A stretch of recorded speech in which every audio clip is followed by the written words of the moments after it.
신앙 고백 드리겠습니다. 전능하사 천지를 만드신 하나님 아버지를 내가 믿사오며 그 외아들 우리 주 예수 그리스도를 믿사오니 이는 성령으로 잉태하사 동정녀 마리아에게 나시고 본디오 빌라도에게 고난을 받으사 십자가에 못 박혀 죽으시고 장사한 지 사흘 만에 죽은 자 가운데서 다시 살아나시며 하늘에 오르사 전능하신 하나님 우편에 앉아 계시다가 저리로서 산자와 죽은 자를 심판하러 오시리라. 성령을 믿사오며 거룩한 공예와 성도가 서로 교통하는 것과 죄를 사하여 주시는 것과 몸이 다시 사는 것과 영원히 사는 것을 믿사옵나이다. 아멘. 찬송가 543장 찬송 드리겠습니다.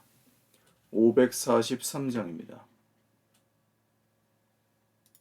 찬송가 543장입니다.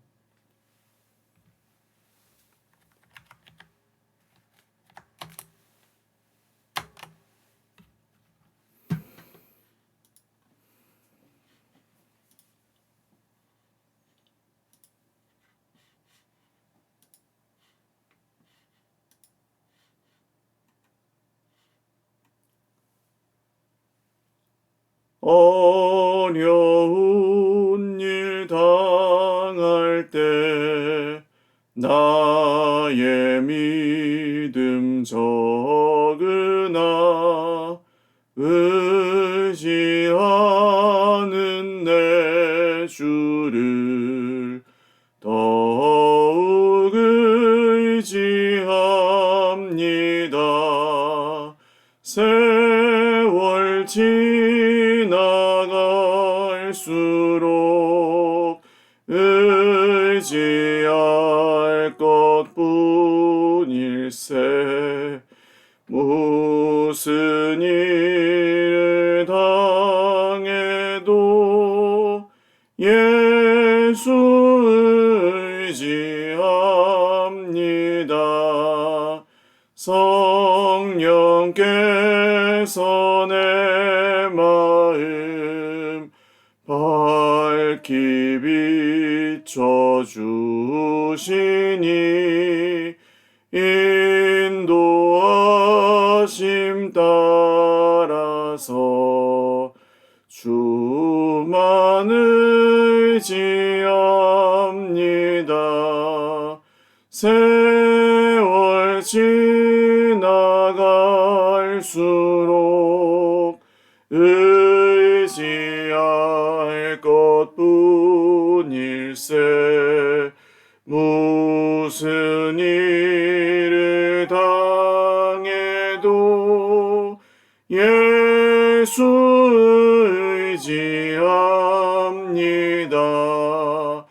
밝을 때의 노래와 어두울 때의 기도로 위태할 때 도움을 주께 간구합니다.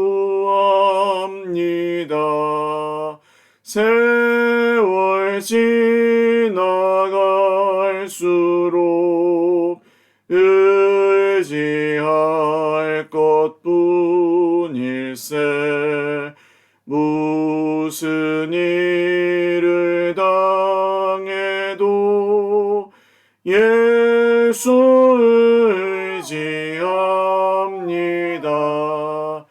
생명이 있을 동안에 예수 의지합니다.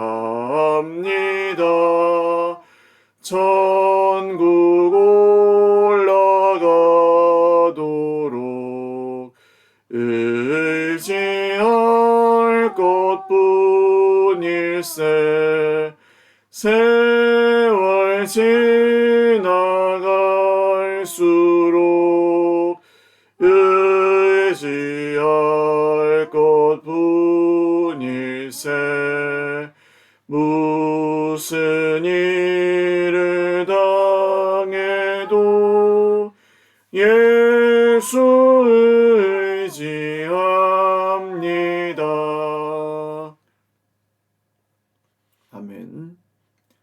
하나님 말씀 욥기 30장 1절에서 5절입니다. 욥기 30장 1절에서 5절 말씀.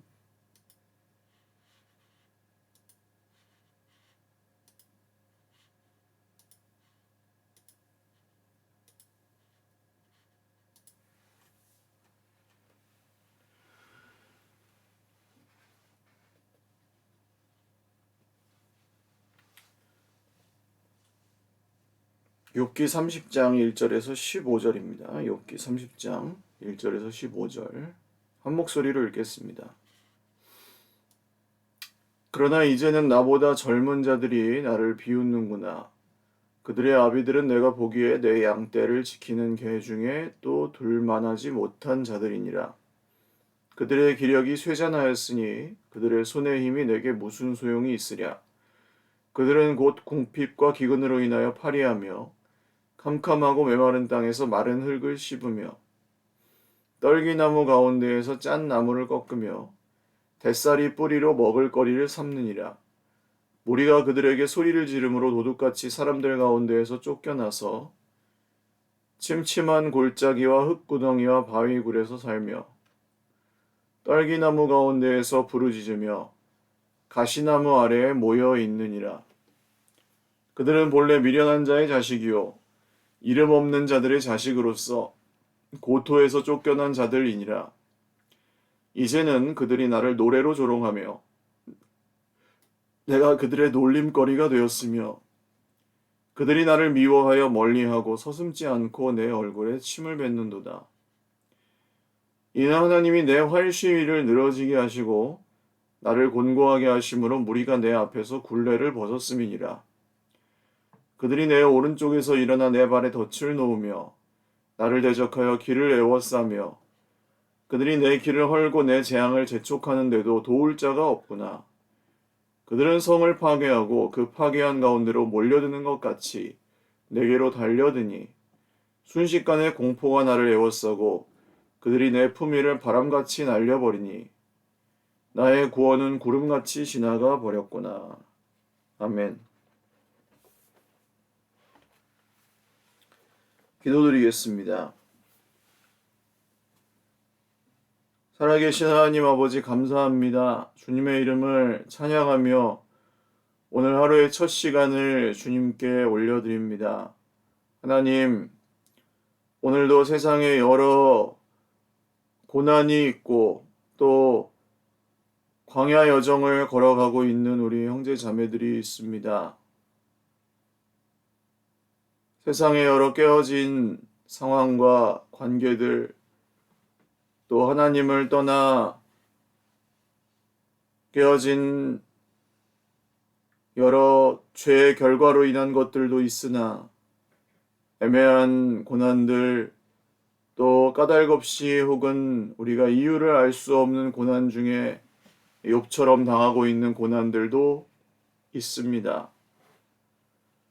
주님, 그 고난 중에도 하나님께서 주의 백성들을 사랑하고 계시다는 사실은 여전히 변하지 않고 있음을 저희들 믿사오니 십자가에서 보여주신 하나님 아버지의 그 사랑을 오늘도 이 드리는 예배 가운데 다시 알게 하여 주시고 기억하게 하여 주시고 말씀 가운데 다시 한번 깨달아 알게 하여 주시옵소서.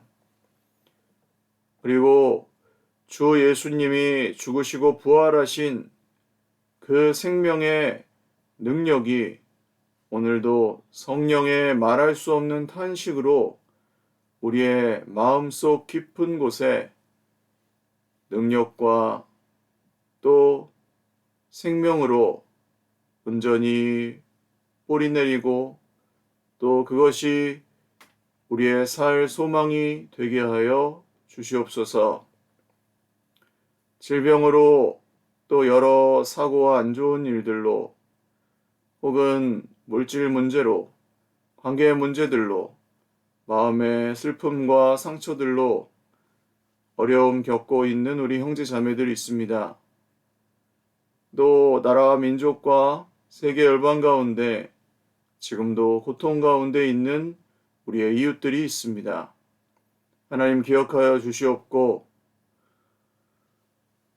세상을 구원하시고자 하나님의 나라를 이 땅 가운데 임하게 하셨고 장차 오셔서 그 나라를 완성하실 우리 구주 예수님께서 지금도 쉬지 않고 이루고 계시는 그 놀라운 일들을 우리도 주님의 뜻을 따라 주님의 때에 이루실 것을 믿고 기도하오니 오늘도 주님의 나라가 이 땅 가운데 이루어지기를 주님 저희들 다 함께 소망하며 예배합니다.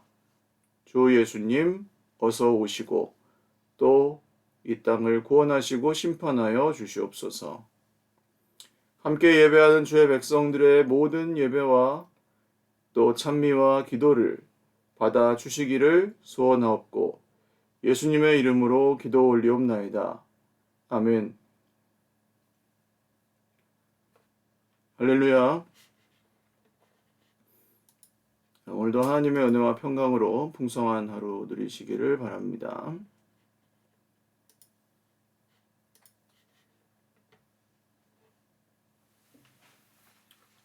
욥이 자기를 계속해서 공격하는 친구들을 향해서 하는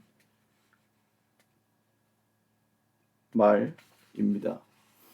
1절부터 8절까지는 욥을 공격하는 친구들을 향한 욥의 독백이고 9절부터 15절까지는 그 공격을 받고 있는 욥 자신의 처지에 대한 한탄이라고 할 수 있겠습니다. 그러나 이제 나보다 젊은 자들이 나를 비웃는구나. 그들의 아비들은 내가 보기에 내 양떼를 지키는 개 중에도 둘만하지 못한 자들이니라. 그러니까 이 욥의 비참함은 사실 욥이 자기보다 못한 자들로부터 사실은 이전에는 사실 그 사람 자기를 지금 비웃고 조롱하는 사람들보다 그들의 부모들보다도 욥이 훨씬 더 나은 사람이었고 더 좋은 상황에 있었지만 이제는 그들의 자식들 자기보다 훨씬 별 볼 일 없었던 사람들의 자식들조차도 자기를 조롱한다.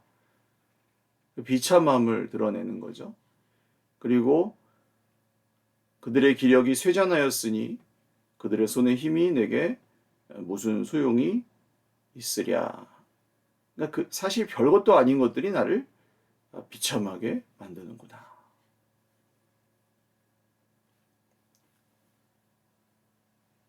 그들은 곧 공핍과 기근으로 인하여 파리하며 캄캄하고 메마른 땅에서 마른 흙을 씹으며 떨기나무 가운데서 짠나무를 꺾으며 대싸리 뿌리로 먹을거리를 삼느니라. 이 말도 이제 정말 가난하고 아무것도 먹을 것도 없어서 정말 굶주리는 사람들조차도 자기를 조롱하며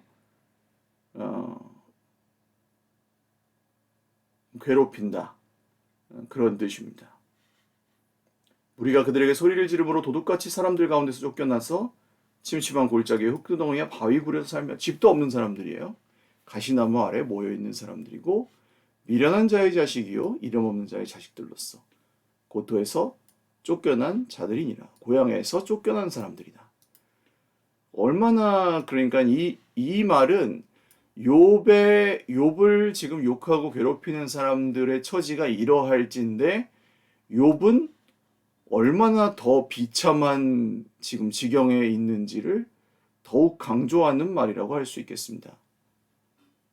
사실은 이 욥기의 이 부분 같은 경우는 하나님의 말씀으로서 묵상할 그런 부분이라고 하기에는 좀 어렵죠.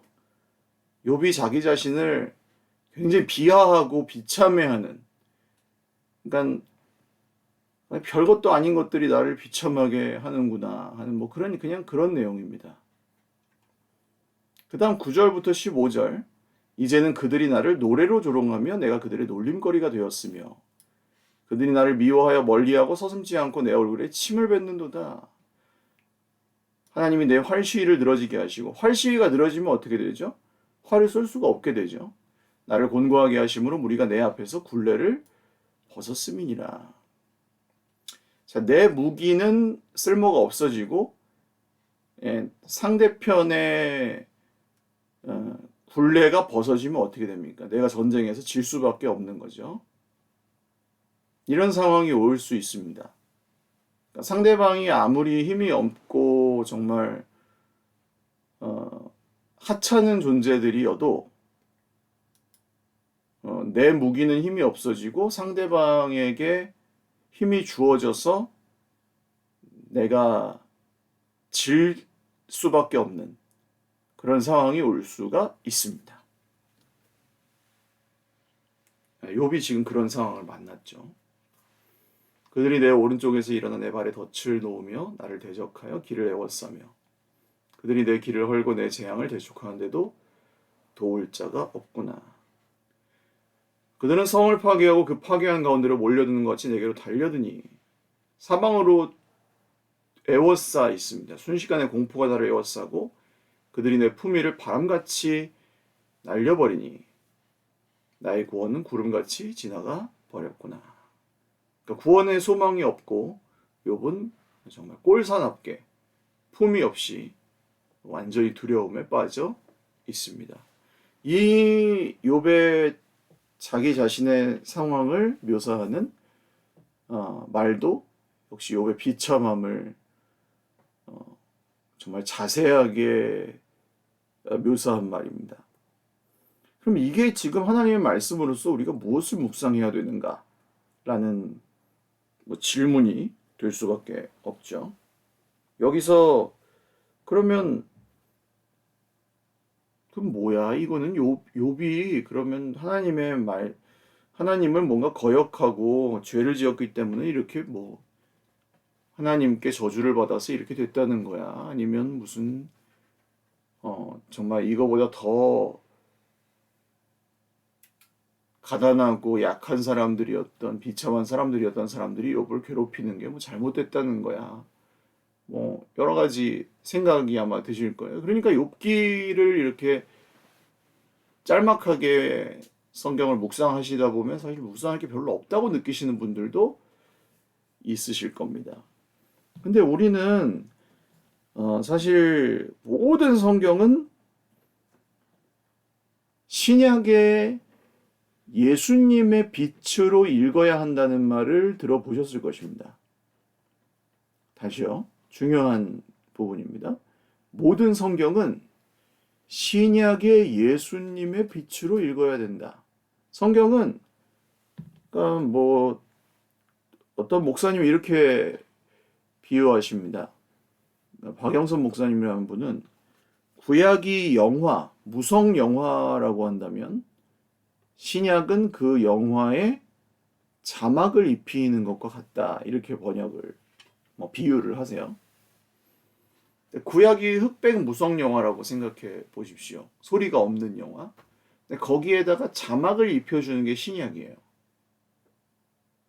그래서 우리는 그냥 그 흑백 무성 영화를 볼 때는 그냥 판토마임처럼 옛날에 그 찰리 채플린 같은 배우가 나와서 그냥 넘어지고 깔깔깔 웃고 이제 그런 넘어지고 이렇게 웃긴 동작을 하는 것만 보면서 그냥 그런 내용인가 보다 하지만 사실 거기서 이제 어떤 대화가 오갔는지 또 그게 어떤 상황이었는지 이런 것들을 대사나 지문을 통해서 보면 사실 내용이 달라진다는 거죠. 그것이 이제 신약 성경입니다. 그때 그 아브라함과 하나님의 이야기는 바로 이런 이야기였구나. 야곱이 이스라엘이 되었던 것은 이런 이야기였고 이스라엘이 애굽으로 가서 12지파가 되었던 건 이런 내용이었구나. 요셉이 애굽으로 팔려갔던 건 하나님의 이런 계획이었구나. 모세가 이스라엘 백성들을 데리고 이집트에서 가나안 땅으로 돌아온 것은 이런 내용이었구나. 이렇게 우리는 알 수 있죠. 그리고 결국 하나님께서 하시려던 건 뭡니까? 이스라엘 백성에서 유다 지파를 통해 다윗이라는 왕을 세우셨고 유다 나라는 결국 멸망하긴 했지만 다윗의 왕조에서 그 망한 나라의 유다 지파였지만 다윗의 왕조에서 누가 태어납니까? 결국 예수님이 태어나게 하시죠. 예수님은 왕가에서 태어나시진 않지만 가난한 목수의 집에서 태어나셨지만 동정녀 마리아에게서 태어나셔서 이분은 십자가를 지셨고 죽으시고 부활하셔서 승천하셨습니다. 그리고 12명의 제자를 세우셨죠. 이것은 새로운 이스라엘의 상징이 되어서 이 12명의 사도들은 오직 너희는 오직 너희에게 성령이 임하시면 너희가 권능을 받고 예루살렘과 온 유대와 사마리아와 땅끝까지 이르러 내 증인이 되리라 하신 말씀대로 복음을 순서대로 예루살렘과 온 유대와 사마리아와 땅끝까지 전하는 복음 전도자들입니다. 그리고 하나님의 나라가 임하고 장차 예수님이 오셔서 완성하실 때까지 그 복음은 계속해서 땅끝으로 전파되고 있고 그 복음이 전파되는 곳마다 세워지는 것이 교회라는 공동체였습니다. 그리고 이 공동체는 하나님 나라의 마치 모형과 그림자로서 지금도 세워지고 있죠. 이게 이제 구약 성경의 자막을 달아주는 듯한 역할을 하는 신약 성경의 내용입니다. 모든 성경을 그 신약의 빛으로, 신약의 특히 예수님의 빛으로 읽어야 한다는 것이 뭐 이런 뜻이라고 한다면 오늘 지금 설명이 좀 길었습니다만 오늘 욥이 당하는 이 비참한 조롱과 배신은 예수님의 어떤 부분으로 읽어야 될까요? 맞습니다. 조롱을 당하실 수 없는 영광스러운 예수님께서 하나님의 아들이신 영원한 하나님의 아들,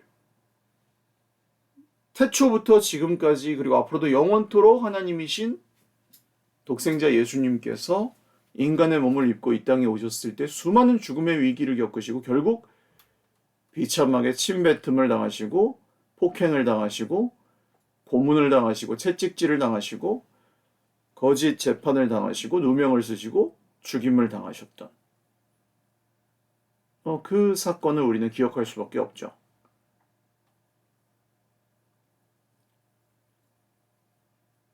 또 그분이 철저하게 당신의 행사하실 수 있는 기적을 행사하지 않으시는 모습.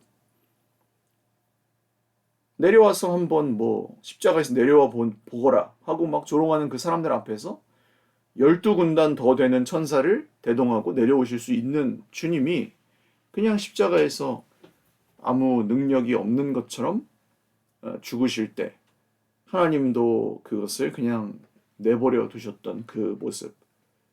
하나님이 활시위를 늘어지게 하시고 나를 곤고하게 하심으로 무리가 내 앞에서 곱비 풀린 망아지처럼 뛰노는구나. 이 말씀이 그대로 겹치지 않습니까? 욥의 고백은 십자가 위에 예수님이 당하셨던 일을 거의 그대로 묘사하고 있는 것 같습니다. 예수님은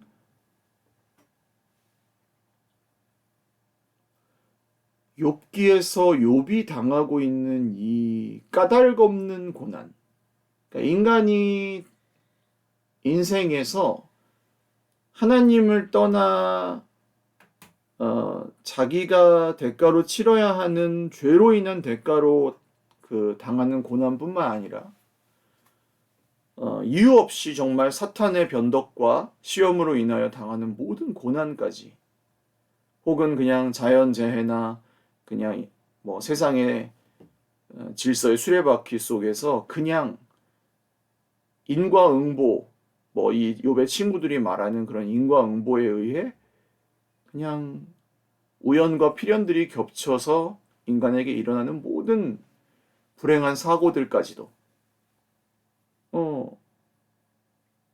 사람에게 일어날 수 있는 모든 일들을 예수님은 직접 겪어보셨습니다. 거기에 그 목숨처럼 아끼셨던 제자들의 배신, 그리고 그들의 조롱과 저주까지 예수님은 다 당해 보셨습니다. 그 마음을 오늘 욥기 저자는 하나님의 영감을 따라 이미 예수님 시대로부터 수천 년 전에 아마도 아브라함 시대쯤 되는 그때에 이렇게 욥기 성경에 포함을 시켜 놓은 것 같습니다. 우리는 그래서 욥기를 읽으면서 이런 정말 힘들다. 이런 욥의 마음이 너무 힘들고 나도 이럴 때가 있는데 여기서 그치면 안 되겠죠.